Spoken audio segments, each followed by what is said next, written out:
I am Kevin M. Yates, the L&D detective, and I am coming to you live from Chicago, Illinois, in the U.S., where the time is 7:41 a.m. It's 7:41 a.m. in the morning, and I always tell people that you're going to get the best out of me at the first part of the day, and so I am so happy to be joining you today at the beginning of my day. I believe it is evening time where a lot of you are joining from. Some of you may be joining where it's evening time, afternoon time, and there may be some others who are joining, at the same time as I am here in the US. So for wherever you are in the world, I want you to know that I am happy to be here. I'm excited to be here, and I am looking forward to sharing with you how I investigate the impact of training and learning as the L&D detective. I also want to share with you that we're going to have some very interactive elements in the work that we do today.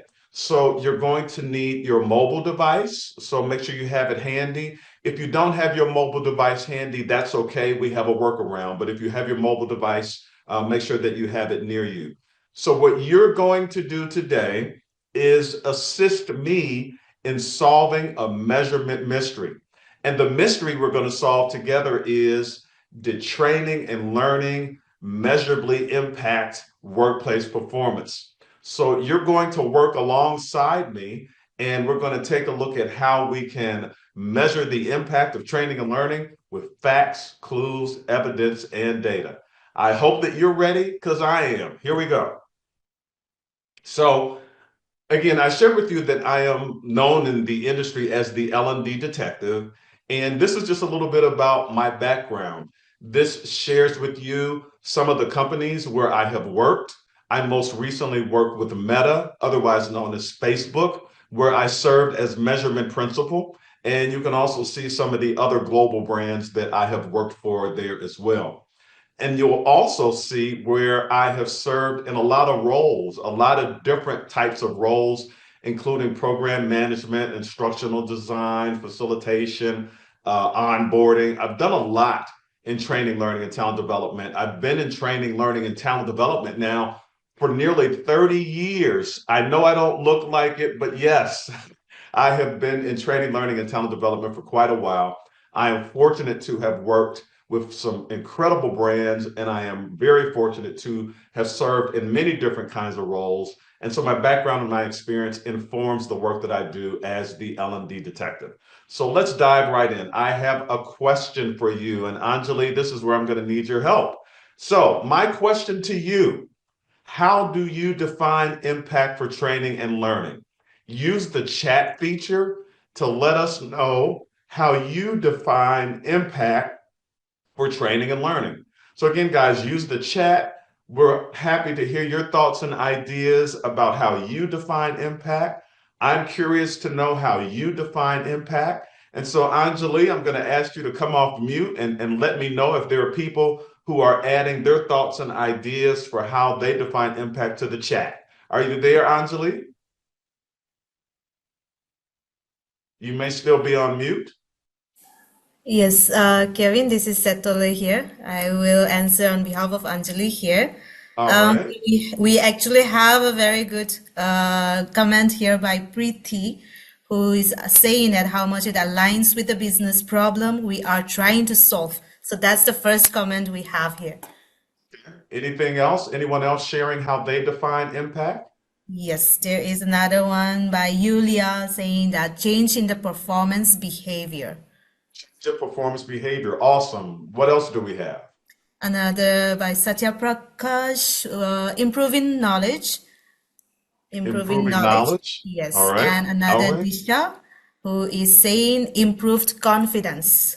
Improve confidence. Wonderful. Do we have any other responses for how people are defining impact? Yes, there is a lot coming up. So there is Diane saying performance or KPI improvement. Okay. And maybe let's read three or four more and then we'll keep going.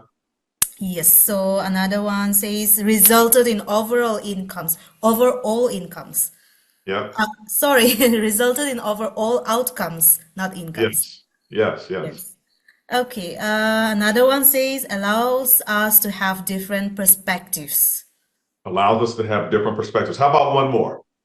Okay, anyone more? Yes, saying moving from no projects allotted versus clearing client interviews and being placed in projects. Wonderful. Thanks to everyone who shared how you define impact, the definition of impact, and I am going to share it with you. Here is how I define impact. I define impact as training and learning's contribution to workplace performance. I want to say that again. Here's how I define impact.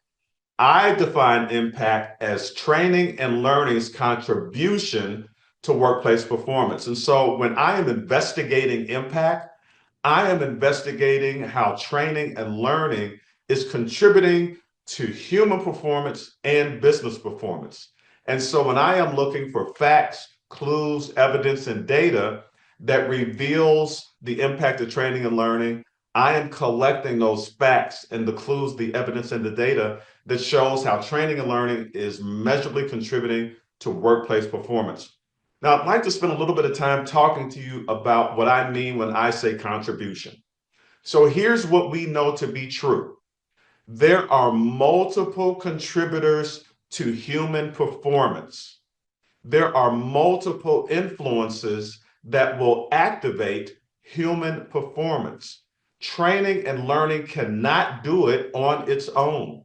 I want to say that again. Training and learning is not the only thing that will contribute to human performance.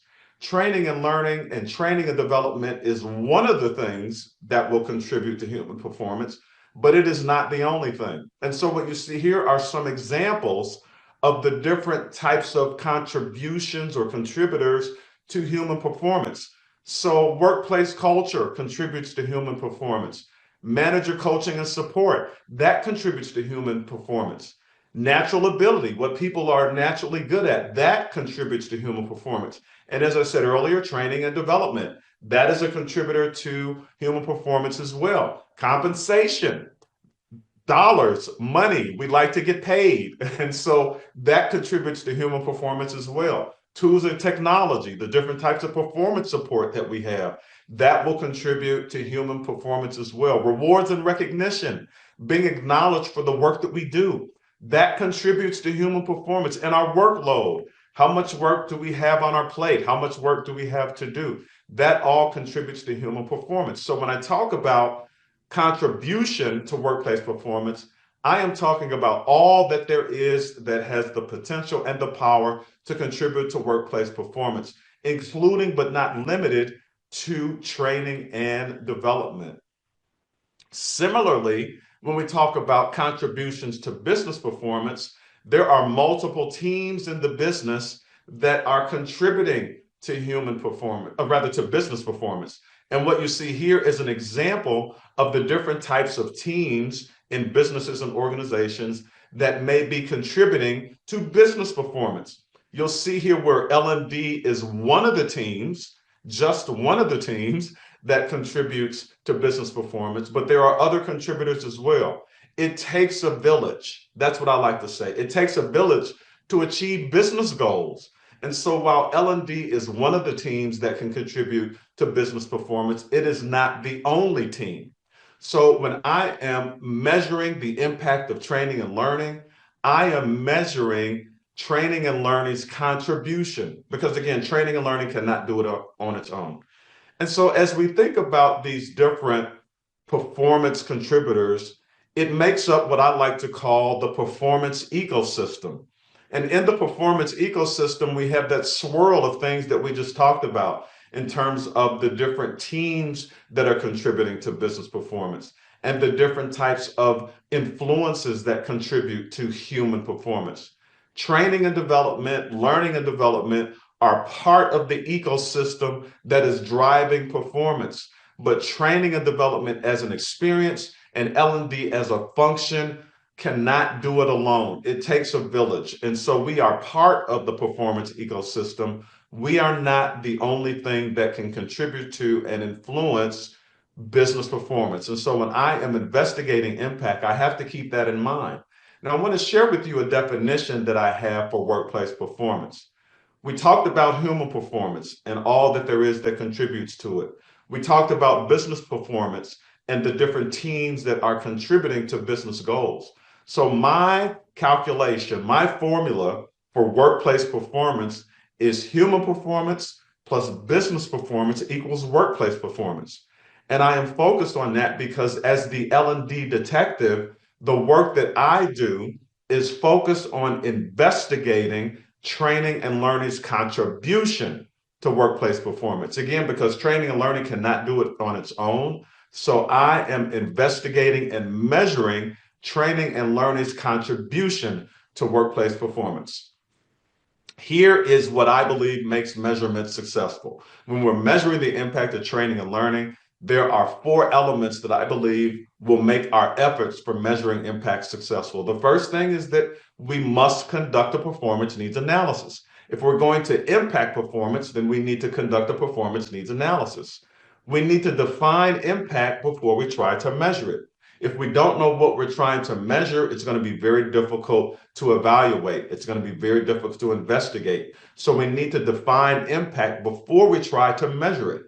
The third thing that will make measurement successful is when we have a metric that we can use as a signal for the impact of training and learning. So we might have a measure or a key performance indicator, a KPI, that we're going to hang our hat on and use that as the signal for the impact of training and learning. And then the fourth thing that I believe makes measurement successful is when we have alignment and agreement with our business partners and stakeholders for what impact looks like when it shows up real time, day to day on the job. So we're going to be focused on these four elements today as we solve a measurement mystery.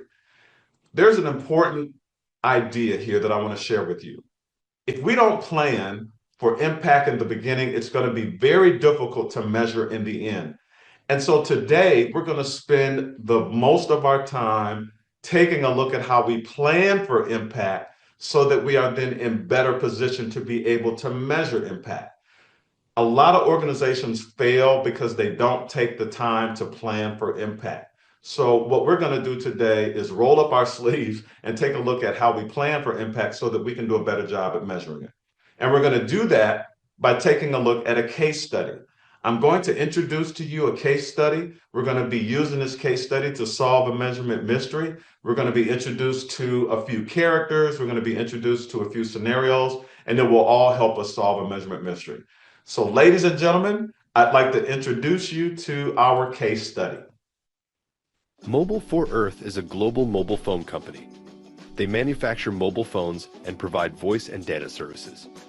With 10 million customers worldwide, they have a reputation for innovative mobile technology, affordable voice and data plans, wide-reaching service areas, and award-winning customer service. Mobile for Earth is excited about the release of its new AI-powered mobile phone, the M4 E300. With advancements in artificial intelligence, the M4 E300 transforms the experience customers have with their phones.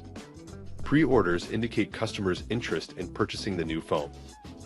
Prior to launching the new phone, Mobile for Earth wants to ensure customer service representatives meet performance expectations for supporting the new phone. They experienced significant drops in metrics that measure customer service with the release of their last new phone.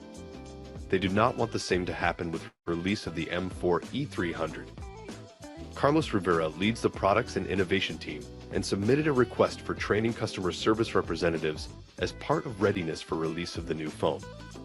He submitted his request via the L&D team's new performance needs analysis. Nepal Arun is a learning and performance consultant with the L&D team and is reviewing Carlos' request for training via the performance needs analysis form.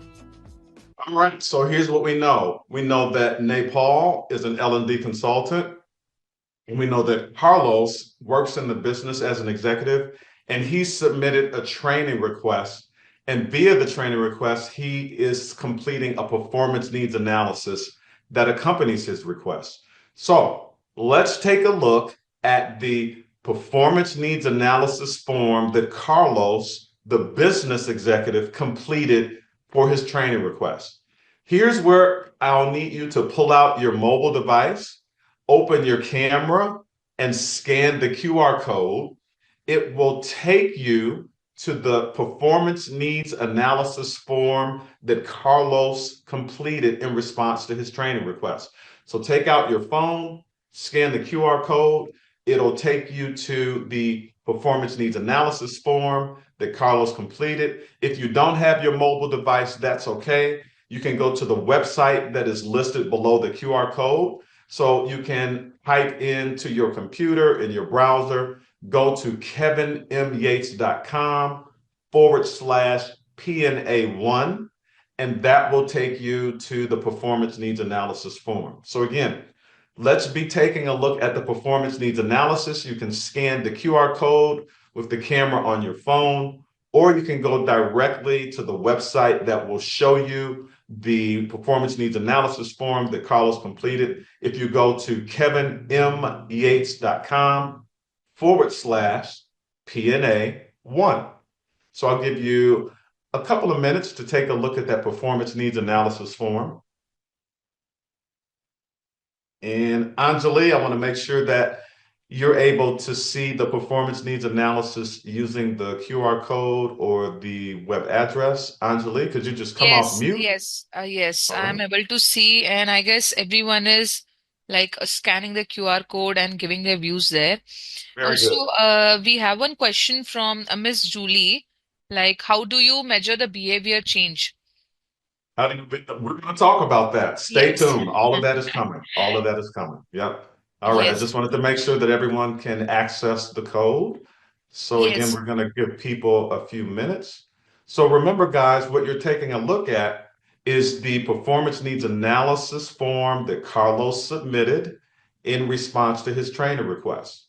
So I'm going to ask you to just maybe take another minute or two and keep on looking through that performance needs analysis form. I want to make sure that everyone is scanning it and looking at it and seeing it.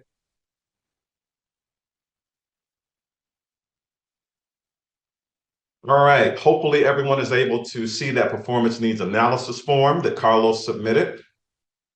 You'll see in that form that Carlos submitted that there is some information that is missing. Nepal, the L&D consultant, needs more information because a lot of the information that Nepal needs to complete the performance needs analysis is missing. So since all the information is not there from Carlos, Nepal requested a meeting with Carlos to get the answers to the questions that he does not have. So let's take a listen and a look at the conversation between Nepal, the L&D consultant, and Carlos, the business executive, where Nepal is trying to fill in the gaps for the information that's missing. Let's take a look. Let's take a listen. Hello, Carlos. Good to see you again. Thank you for submitting the performance needs analysis for your training request. We have a few clarifying questions and want to ensure we have all the information we need to make the best possible recommendation. Good to see you again too, Nepal. I really like the new training request form you guys are using, but there were some questions I wasn't sure about. I didn't see any questions about training in the new form you guys are using. Are we going to talk about what kind of training we need? Thanks for your feedback on our new performance needs analysis. It helps us ensure we make the best possible recommendation when we get requests for training. We won't talk about training today, but we will talk about business goals, performance requirements that help achieve those goals, and... Well, we already know what we need. We need a half-day training program with some role play to help our customer service representatives get ready for a new phone we're launching. And we want some tests to be part of the training too. I thought we were going to talk about my training request. My goal for our discussion today is getting clear about business goals, performance requirements that help achieve those goals, and a few other questions about performance. We're taking a performance-first approach with training requests, and we want to ensure we're making the best possible recommendation when training and learning is the right solution. We also want to ensure we're planning in advance for how we'll measure success. The new performance needs analysis helps us do that. Okay, I really want to talk about the training we need, but I get where you're headed, so what do you need to know? I appreciate you being flexible. Let's start with business goals. I saw in the performance needs analysis where you indicated you want a half-day training program with tests. Talk to me about what prompted your training request.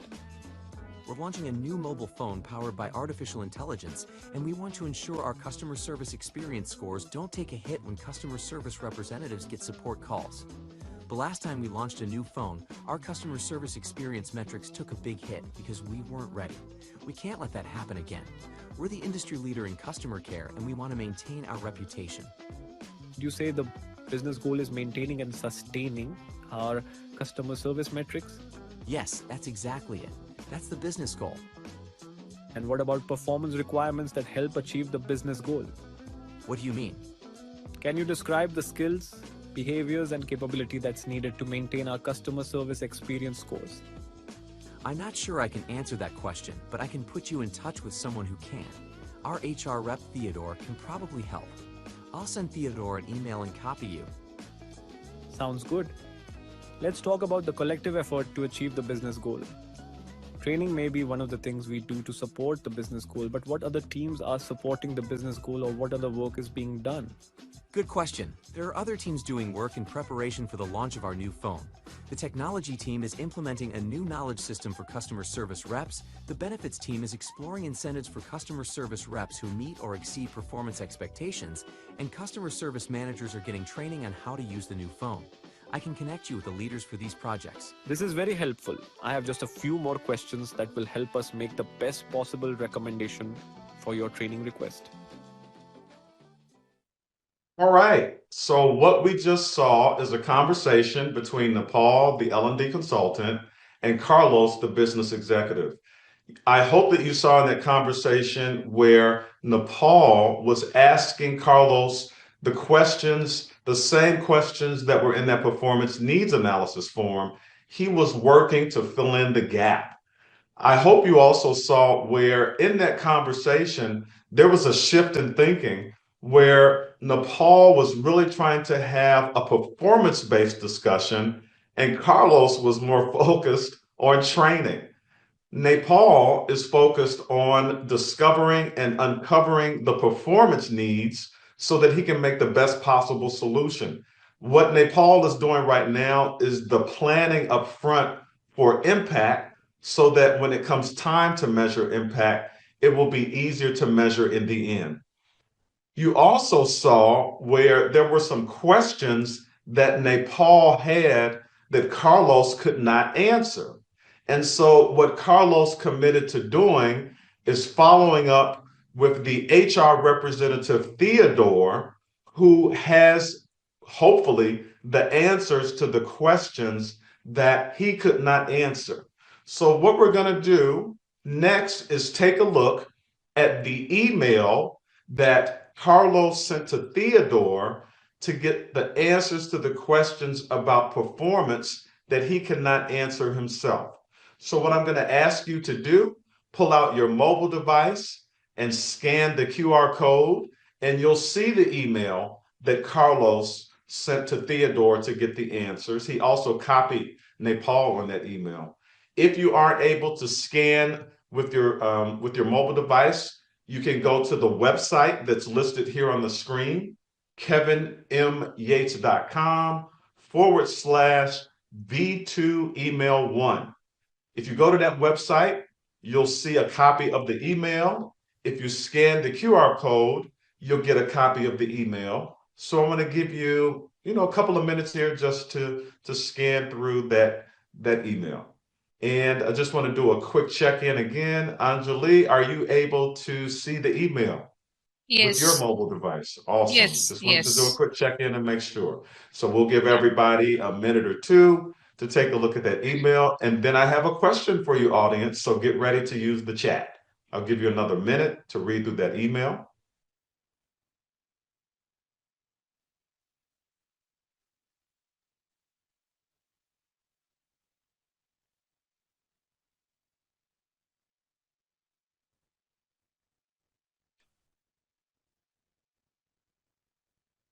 Yes, I can see many people are able to see the form as well. Very good, very good. So we'll give everybody maybe another minute or two. And then I Yes. have a question for you, audience. Yeah.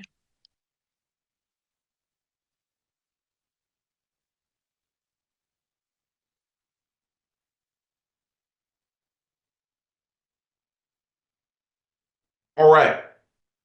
If you're still reading through the email, that's fine. That's perfectly fine. Keep reading. Keep reading until you get to the end because there's some important information there. And again, just to give you a reminder, you are assisting me in solving a measurement mystery. You're my assistant today. So that's why you are helping me collect all these facts and the clues, the evidence, and the data. So here's my question to you. Use the chat to answer the question. What did you discover in that email? The question to you is, what did you discover in that email? Use the chat to indicate your answer. So again, the question is, what did you discover in that email? Use the chat to indicate your answer. There's some important information in that email. And so I want to make sure that you see that information. And I also want to ask that you share with us using the chat what you discovered in that email from Carlos to Theodore. Anjali, what are some people saying in the chat about what they discovered? Yes, what to be measured as a success, miss, after the training program? They have discovered the job description there and they have seen the form. They have also seen the performance criteria or acceptations, I guess, from the cust reputation. Yes. Stop right there. I want to stop right there because that is the important information in the email. Yeah. Remember that as the L&D detective, I am investigating training and learning's contribution to workplace performance. So we need to know what the performance expectations are. So what Theodore was able to do in that email is identify what the performance expectations are for customer service representatives. So we have a description for what the expectations are, and we also know the ways in which expectations or performance is measured. So all of that is in the email, and that's important. So what we want to do is continue on our investigation journey. We're going to take a look at another conversation via video. So get ready, take a listen, and take a look. We're still on our investigative journey of collecting facts, clues, evidence, and data to measure the impact of training and learning. So we're going to take a look now at a conversation between Theodore, who is the HR representative, Nepal, who is the L&D consultant, and Emily, who owns the performance metrics. So let's take a look and a listen at this conversation. Thank you guys for joining this discussion. We're working on a performance needs analysis for a request we received from Carlos Rivera for training customer service representatives. The products and innovation team is releasing a new AI-powered phone and he wants to ensure customer service representatives are ready. I'm happy to help where I can, Nepal. Just want to let you know I have a hard stop in 30 minutes. Okay, I'll dive right in. Theodore sent me the performance expectations for customer service reps, and I'm trying to connect the dots between how we measure customer service and performance expectations for customer service reps. I recommended we include you in the discussion, Emma, because your team owns the metrics for customer service. Got it. So, how can I help? Do you know who monitors our customer service metrics? Actually, that would be me. Perfect. Do you want me to share my screen? I can show you our customer service metrics dashboard. We keep track of 3 metrics that measure customer service: first call resolution, customer call time, and customer care and tone. Is there a target score for these metrics? Yes, the target score for customer service metrics is 90% favorability. Is it safe to say the performance expectations for customer service reps impact the metrics for customer service? Yes, there is a connection between the two. Customer service reps' performance impacts our customer service measures. Got it. Can we get access to those metrics, Emma? I think so, but I'm curious. Didn't we just build some dashboards for you guys that show your LMS data and survey results? What are you trying to measure? Why do you need access to the customer service dashboard? The dashboards you guys built are very helpful. The LMS dashboard shows us how many people completed training, hours of training completed, consumption and utilization. And the dashboard for survey results shows us the sentiment and opinion employees have about their experience with our training programs and learning solutions. We want to measure training, and learning's contribution to customer service representatives' performance and the LMS dashboard and survey results don't show us that. We want to use actual metrics for customer service because they give us the strongest signal for impact. Got it. That makes sense. I have some ideas about how to get you access to the customer service dashboard. I'll follow up with you in a couple days. So here's what we discovered in that conversation. And remember, guys, you're assisting me in solving a measurement mystery, so we have to keep track of all that we're learning and all that we're discovering. So what we know is that Theodore was able to provide the performance expectations for customer service representatives. And what we also discovered as part of the conversation that we just saw is that customer service performance impacts the customer service expectations ratings, right? So we know that the way in which customer service representatives are performing impacts the business performance metrics for customer service. So the training that we want to create should be targeted to customer service representative performance so that they can impact the business performance metrics for customer service. Emily, who is the metrics owner, asked the question, didn't I build some dashboards for your LMS data and your survey data? And she did, but Nepal let her know that those are not the types of metrics that give us insight into performance. Our LMS data does not give insight into people performance, and learning surveys does not give insight into people performance. But the business performance metrics that show how the business is working with customer service gives insight into how people are helping customers solve problems. And that's what we want to impact. Now we're going to take a look at another conversation. Jessica is the customer service representative manager.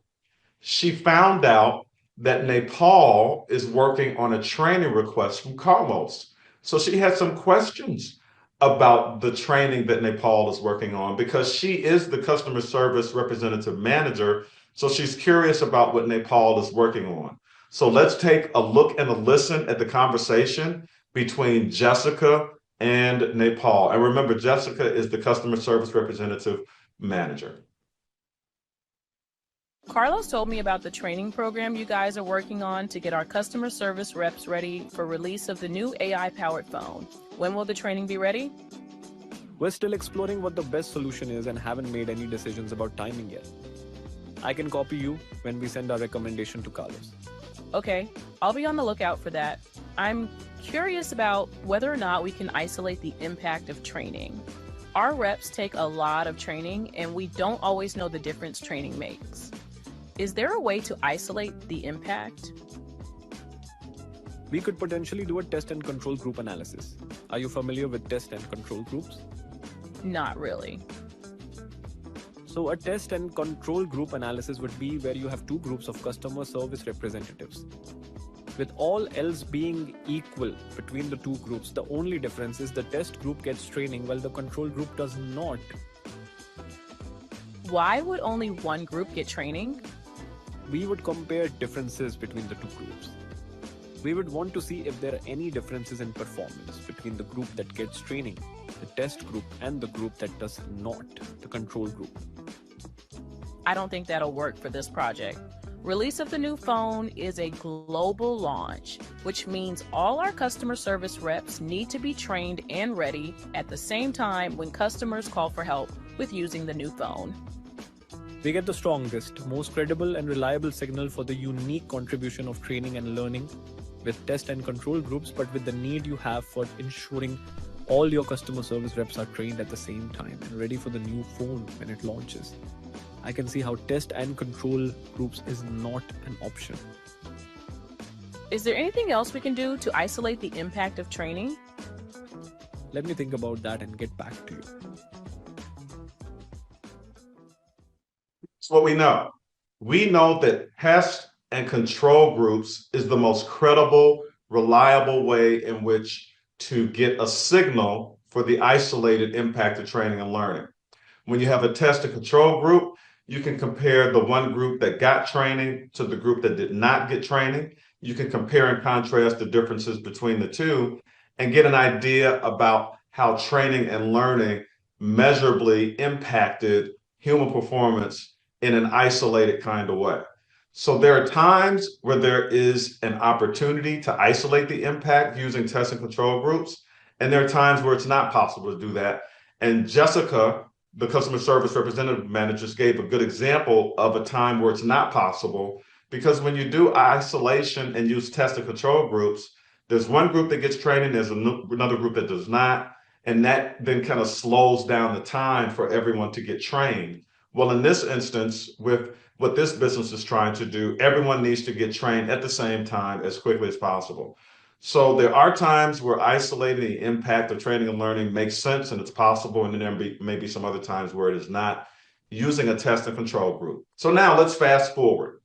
So again, we're conducting an impact investigation, collecting facts, clues, evidence, and data, getting a lot of information. We're planning for impact at the beginning so that it's easier to measure in the end. So we're going to fast forward to where Nepal was able to get all the information he needs for his performance needs analysis form. So what you're going to take a look at now is a completed performance needs analysis form. And I'm so excited for you to see this, because now Nepal has all the information he needs to make a recommendation back to Carlos about the best way forward. So again, take out your mobile device, open your phone, scan the QR code, and you'll see what the completed performance needs analysis form looks like. And if you aren't able to scan using the QR code, you can go to the website listed here on the screen, kevinmyates.com/PNA2. And you're going to be able to take a look at the completed performance needs analysis form. So I'm going to give you a couple of minutes to take a look at that, and then I'm going to come back to you with a question. So take another minute or two. And Anjali, I just want to check in with you and make sure that you're able to pull up the completed performance needs analysis form. So Anjali, if you'll just come off mute. Yes. And you're able to pull up the form? All right, Yes. very good, very good. All right, so everyone just take a couple of minutes to go through that form. And again, what you're seeing now is all the information that Nepal was able to gather and collect in response to the training. Hopefully you're seeing what a thorough and good job Nepal did at collecting all the facts, the clues, the evidence, and the data that will inform decisions for training and learning that has potential and power to measurably impact performance. There's a lot of information there. Hopefully you're seeing how that information is helpful, very clear, very concise. Now Nepal has all the information he needs. Yes, I You'll guess. also, oh, go ahead. Go ahead. Yeah, Miss Roy, I guess she's finding it interesting. There is no gap in performance. However, training is needed to maintain the current indicators that's mentioned in the form. Good point, Anjali. And who was that again? Miss Paramita Roy. That's a great point. And hopefully you're seeing here where, sometimes we're very focused on changing behavior or changing performance. And training and learning is a good solution for changing behavior and performance. But there are times, as in this one, where we want to maintain performance. So we aren't necessarily looking to change anything, but we want to maintain our customer service business performance metrics. We want to make sure that they don't rather drop. And so that will be the focus, right? So, quick question. What are some of your observations about results for the performance needs analysis form that you're looking at right now? So use the chat and indicate what are some of your observations about the performance needs analysis form that Nepal completed. Again, use the chat to let us know what is your reaction, what is your response, what are you thinking as you take a look at the completed performance needs analysis form that Nepal is sharing with you. All right, Anjali, let's take maybe 3 or 4 responses and reactions. What are people saying, Anjali? Yes, so we'll just wait for one more minute. So I'll Sure. get some views on the chat box. As soon Yeah, as I yeah. get some reviews, I'll just do it. Yes, we got Sure. one from Miss Preeti. So she's finding comprehensive data that helps us define impact post the training. It's a Yes. Yeah. Yeah. What else we got? What are We you got seeing? clear measuring criteria. So from Miss Roy.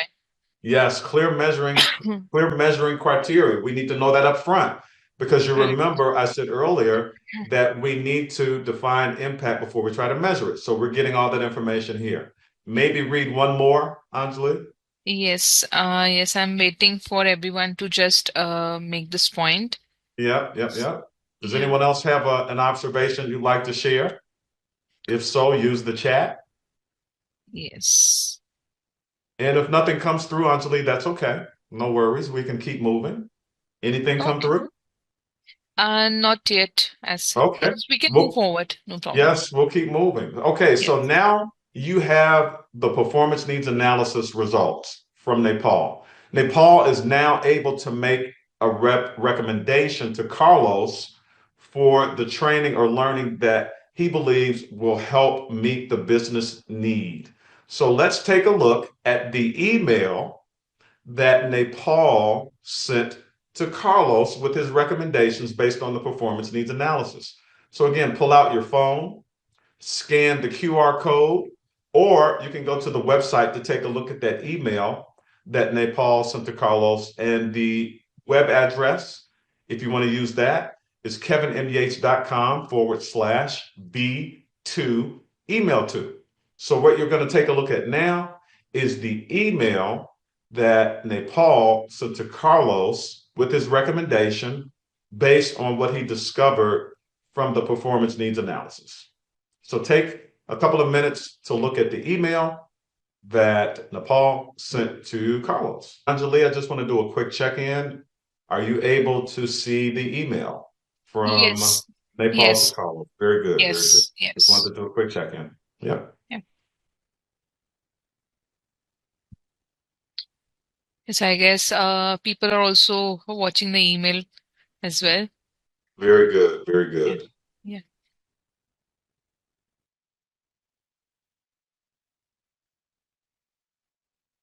And again, guys, we're collecting the facts, the clues, the evidence, and the data to help us solve measurement mysteries. And what you're taking a look at now is the email that Nepal sent to Carlos with his recommendations. And I just want to call out some important things here as you're taking a look at that email, because there's some very important facts, clues, evidence, and data in that email. The first thing that I believe is very important that Nepal did a good job at is identifying the business goal. We need to identify the business goal so that we can stay aligned and connected to that. So Nepal identified the business goal up front in that email. The other thing that Nepal did was identify the metrics or the key performance indicators that we're going to use to get a signal for impact. The other thing that Nepal did that is important is identify the performance expectations. So that's clear to everyone for what we're going to target when we create a training or a learning solution. I also like that Nepal identified all the contributors. Remember, we talked earlier about my work being investigating training and learners' contribution, which means that there are other contributors. And so in that email, Nepal identified all the contributors to the business goal, all the contributors to human performance, all the contributors to business performance. And he also identified the timing for what we're going to measure, when we're going to measure, and how we're going to measure. And so all of that's important. I want you to take a look at our last document for today. And that last document is what I call an impact-based design document. So now that we have all the information from the performance needs analysis form, we want to make sure that our instructional design methodology is aligned to what the business needs. And we can align our training and learning solutions to what the business needs if we use the results from the performance needs analysis to inform decisions for instructional design.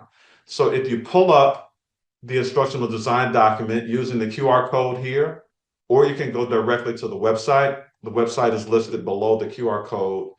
You're going to see an impact-based design document. And in that impact-based design document, make note of where you see those same 9 questions that Nepal asked Carlos at the beginning with the performance needs analysis form. And so as you're taking a look at this impact-based design document, make note of the idea that when we talk about training and L&D needing to be aligned with the business, this is what alignment looks like. When we plan our instructional design for intended outcomes and do it in a way where we are aligning our methodology with business needs and business goals, this is what that looks like. And so that's why this document is important. It is an example of impact-based design methodology. And when we have an impact-based design methodology, we are in better position to measurably impact workplace performance. So now we're going to fast forward and we're going to get to the fun part. And the fun part is when we are looking at the data, right? So let's fast forward to the launch of the phone after training has taken place. So again, we're going to fast forward to the launch of the new phone to where training has already happened, where training has already taken place. So we know the business goal is 90% favorability for 3 KPIs. The KPIs are first call resolution, customer call time, customer care, and tone. Those are the business metrics that we want to impact with our contribution from training and learning. So we know 1 week prior to launch, again, the goal is 90%. So 1 week prior to launch, we were above goal for customer call time at 91%, but we were below goal for first call resolution at 89% and for customer care and tone at 88%. So let's take a look at 1 week after the launch. 1 week after the launch, we can see where there was a dip for first call resolution, and that's to be expected because there was a new phone and people are still getting used to being able to support it. There was a dip in customer call time, which is the amount of time that customers are holding for support. But there was an increase in customer care and tone to 92%, from 88% to 92%. So again, keep in mind that training and learning is a contribution to business performance metrics. It is not the only thing, but what we can see here is that we did a good job at increasing the customer performance metric for customer care and tone, but we took a dip with the others. So now let's take a look at 2 weeks after the training. Wow, and after the launch. We can see that there is a positive trend in the right direction toward 90% favorability, which is the goal, for first call resolution, customer call time, and customer care and tone. Now, you may be asking, Kevin, how would you articulate this to senior leaders and executives, and most important to Carlos, who made the request for training? So we know that training and learning and L&D is a contributor to workplace performance and business performance. It is not the only thing, it's a contributor. So I would describe results and outcomes as training and learning in combination with other contributors is adding to a positive trend in the right direction toward 90% favorability for first call resolution, customer call time, and customer care and tone. I cannot say that training and learning did it on its own, but I can say that in combination with other contributors, training and learning is adding to the positive trend toward 90% favorability for customer service experience metrics. And so that's how I would describe this. We're getting close to the end, but before I finish and take your questions, I want to state this again. If you do not plan for impact in the beginning, it will be difficult to measure in the end. We have spent the bulk of our time today taking a look at how you plan for impact in the beginning so that it's easier to measure in the end. If we don't get that part right, if we don't get planning right, impact is going to be difficult to measure. I also want to share with you that impact is training and learning's contribution to workplace performance. That's how I define impact, and that is how I investigate impact. If you like a free copy of the L&D Detective Kit, which covers everything that we talked about today, and it's free, you can get the L&D Detective Kit and impact templates on my website at kevinmyates.com. It will help you do everything that we did today. It will show you how we did what we did today. And the free templates will help you put into action and practice what we talked about in your business today.